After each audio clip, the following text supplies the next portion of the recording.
tell us who you are, where you grew up, and what high school you went to. My name is Brendan Lyle. No, I'm just kidding. My name is Mitchell Bailey.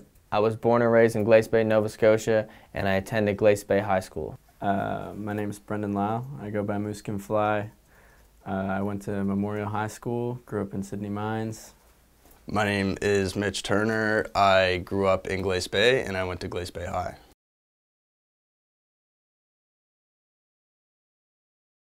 I just always was a fan of music and hip-hop specifically. Back when I played sports, I'd always listen to hip-hop. It was a way to motivate me, and then as I kind of lost interest in that, I was kind of needed somewhere to put my focus, and I was always into being creative. I used to draw a lot as a younger kid and stuff, so music and expressing myself was kind of the first outlet that I was drawn to, the most appealing outlet at the time, and I started writing, I think, when I was in 9th grade, when I was 14. I didn't want to release anything that I necessarily wouldn't listen to, so I made a point out of making sure that I was at least good enough to have people listen to me before I actually recorded my stuff and put it out publicly. But when I put out my first song, I was 15 years old.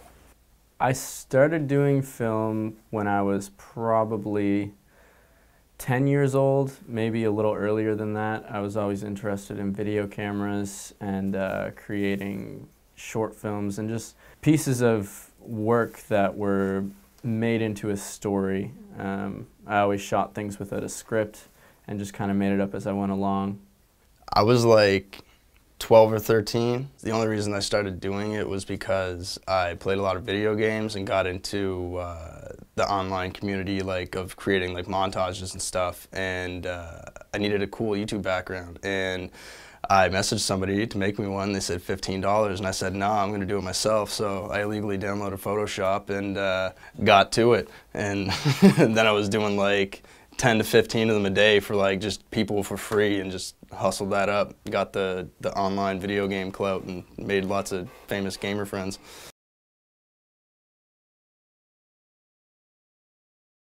I guess when I started out, I didn't necessarily know what it took to create to make music, and I think that that's a common thing for a lot of people that are interested in, either starting out recording music or anything regarding the arts or entertainment. I think that I needed to figure out how much what was the cheapest microphone to record my vocals on, what program I needed to download to start doing that myself, and I went out and I spent $100 on a microphone from Long & McQuaid, and it was a USB mic I plugged in my laptop, and then I had to download programs to record myself, and then obviously I realized that was something that I didn't want to have to do. I don't want to record myself and also be working on getting better as being an artist myself, so I had to find somebody that would be willing to just, record everything that I wanted to record. So I feel like those were the first type of obstacles, but I mean, you're always facing obstacles as you progress throughout your career.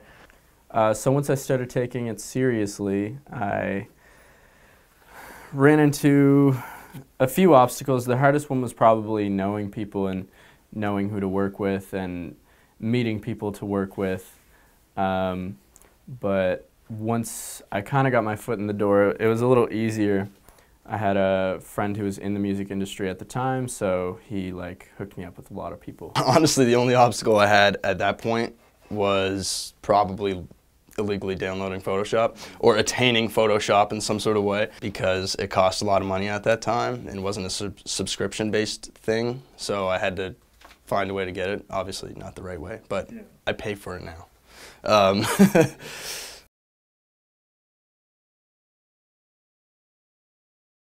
I think I always wanted to do it as a career. It became more realistic as something that I can actually turn it into a business and be able to travel and experience things. I think towards the end of high school, when we formed our company, Young Superstars, and we started traveling to Halifax and doing shows outside of Cape Breton, and then graduating and then being able to fly down to Atlanta for festivals, and we started organizing stuff as a company. Since I started creating these short films when I was a little kid, I always knew I wanted to make movies. So I think I knew then, but it's obviously just a dream at that time. But then once I started taking it seriously around 15, 16, I knew that I didn't want to leave high school and go to university and study something that I don't really care for. So I just kept working at this. Well, I work at 902 Advertising Group now, and I'm now the creative director here. I realized before high school that I could make a living off of this. I didn't know necessarily if that's what I was going to do. I was considering trades because that's what everybody was doing, and you know, there's money in it and whatever, but I kind of felt like this was more unique. I actually had an interest in it. It wasn't just something to do for money, it was something to enjoy for money.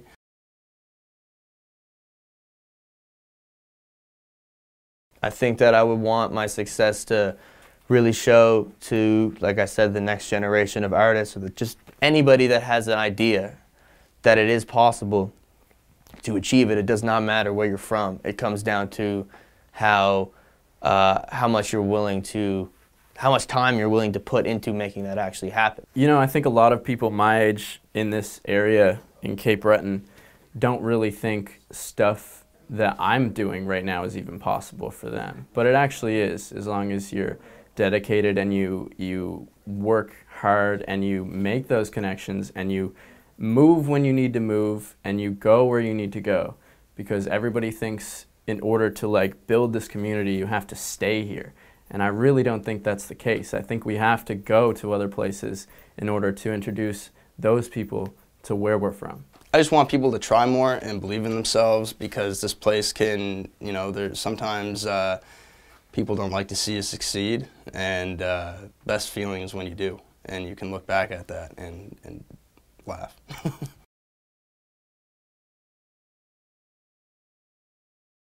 I would say not rely on anybody's approval to justify what you're doing. I don't think that you need somebody to the generation we live in now, especially with social media, you can access as many people as you want if you really put the time and effort into pushing your stuff. I think my advice would be, don't just make music, don't just make content and just put it out and then just sit back and wait for people to find it, because you're going to do that and then you're going to wonder why nobody's listening to you. It doesn't have anything to do with how talented you are, but you also need to take in consideration a major component of the whole product is making sure people hear it in the first place. I think the biggest thing I learned is to be nice to everybody. Talk to as many people as possible.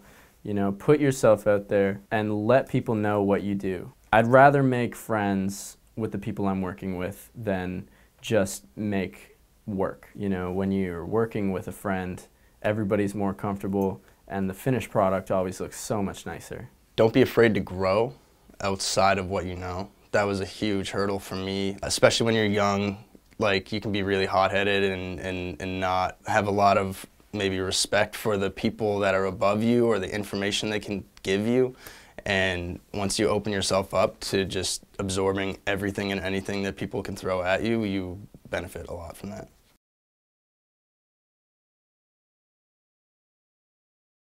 Yeah, I think that's a big misconception. I think the reason a lot of people are scared to publicly put out something that, you know, they're passionate about, because they're scared of potential backlash they might get from the peers in their school or their friend group. I think the best way to test if you actually, I think you obviously, no matter what, you need to believe in your ability in the first place. You need to be confident that what you're creating is good. And I was confident that what I was making was good. I believed in myself right from the beginning. I'm sure there was a lot of people that might have doubted me or were hesitant to listen to the stuff I was releasing. But if you want this that badly, that's not going to affect your dedication towards achieving your goals in the first place. That you should understand when you're getting into it that that's something that you're going to have to deal with. Honestly, my friends at that time, who are still my friends now, just kind of supported anything I did, and they always will. And then I met Mitchell, and Mitchell was obviously super supportive of it because we were working together. I don't think anybody really knew what I did or cared because of just the nature of what it is. But I remember showing like YouTube backgrounds that I did to people in my class, and they're like, "Oh, that's cool that you can do that." But online, like with the group of friends that I had that I played Xbox with, that was like crazy. That was actually a big thing. Like people loved that, and I was doing stuff for like everybody.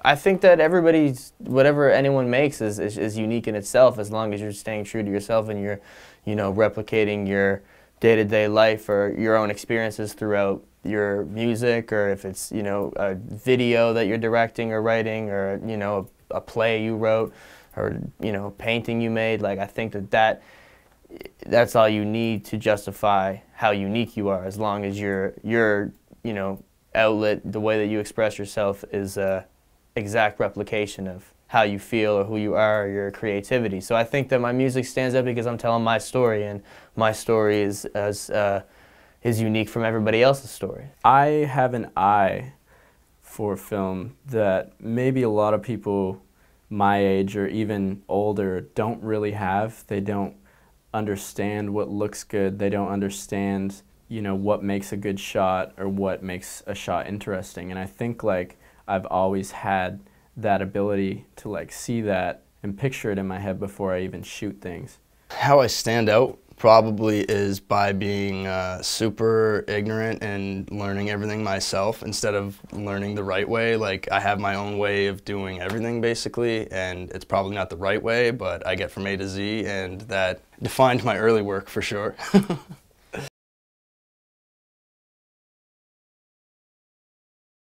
I think my long-term goal has pretty much always been the same. It's just to be able to comfortably live off of what I want to do and what I create. I want to be able to travel the world. I think that that's a relatable thing for a lot of people. I'm grateful for the opportunities I've had to be able to travel down and perform places like Miami and Texas and Atlanta and, you know, Toronto, Montreal, you know, and be able to experience different places. Yeah, I want to be able to sustain myself fully and you know, also come back to where I'm from and find the next generation of talent and kind of give them the certain resources that I didn't necessarily have when I was starting out, that I had to learn and build myself, and I'm thankful for that. My long-term goal always was and still will be to direct a feature film. You know, I want people to sit down in a theater like all over North America or wherever and just watch a movie that I made. That's hard to say. I didn't plan on being here, but I am.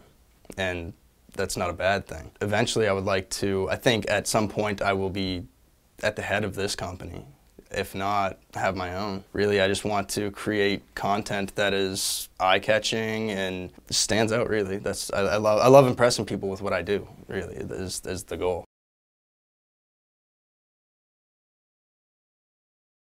I think there's a lot of opportunities that are basically up for grab that people don't realize exist yet. I think that there's a lot of barriers that have been broken down a while ago in other cities or towns that haven't necessarily been broken down here. I think a lot of people don't think it's realistic to be able to do something like, you know, create music and be an artist for a living and develop a company, but you can do it. You could be the first of somebody in your field to actually become successful with what you're trying to pursue, because you know, you can change the perspective that people have on this stuff, I guess. In Cape Breton, exactly. Like, we want to make a change. There isn't a huge market for it here. When I started out, I was able to like be one of the first videographers in Cape Breton at my age. You know, nobody was 15 or 16 thinking about starting a career in a creative environment. So I think that was like a benefit being here, because it was such a small place. And then obviously as you grow and you meet more people from around the world, they're like shocked when you tell them where you're from. I mean, it can be tough to even do that here, but once you do and you get established, it becomes well known very quickly. Like, I remember Moose, like everybody was talking about Moose. Like, I was the graphics guy, if you were, especially in hip hop, where I was working with Mitch. Like, I still, to this day, I don't reach out to half of the people that I do work for. They come to me because I just became that guy.